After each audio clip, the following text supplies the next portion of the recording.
প্রচলিত যে মিডিয়াগুলো, এই জি বাংলা, স্টার জলসা, এই যে পিছনে লেখা আছে যে অপসংস্কৃতি, এক কথায় বিজাতীয় অপসংস্কৃতি, এই মিডিয়াগুলো বাসা থেকে বন্ধ করে দেন। বাসায় থেকে টেলিভিশন ভেঙে ফেলে দেন একেবারে। টেলিভিশনের দরকার নেই বাসায়।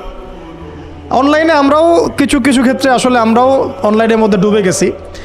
আমি নিজেও ফিকির করছি, চেষ্টা করছি এখান থেকে বের হওয়ার জন্য। আপনারাও বের হন, মানে প্র্যাকটিক্যাল জীবনে আসেন। এটা একটা ভার্চুয়াল জগৎ, এখান থেকে আমরা যা দেখি এটা আমাদের মাথার মধ্যে প্রভাব বিস্তার করে।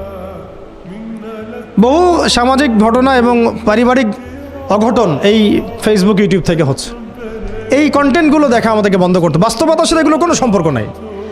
আমাদের কিতাব পড়ার অভ্যাস বেশি করে বাড়াতে হবে, ওস্তাদদের সোহবতে যাওয়া, আমল করা, কান্নাকাটি করা, দোয়া করা, ইস্তেগফার করা, আল্লাহর সাথে কানেকশন। আল্লাহ পাক আমাদেরকে মিডিয়ার এই রং ঢং বলি আমি, মিডিয়ার এই রং ঢংগুলো ত্যাগ করতে হবে। মিডিয়া একটা কিছু দেখলে আমাকে কেন কিনতে হবে? কেন আমি একটা মিডিয়াতে দেখলাম যে এরকম একটা নতুন অর্নামেন্টস আসছে, আমাকেই কেন কিনতে হবে? কেন আমি ওইটার জন্য আবার বাসায় চাপ দিব? কেন ওইটা আমি আমার পরিবারে ফাসাদ সৃষ্টি করার কারণ হবে?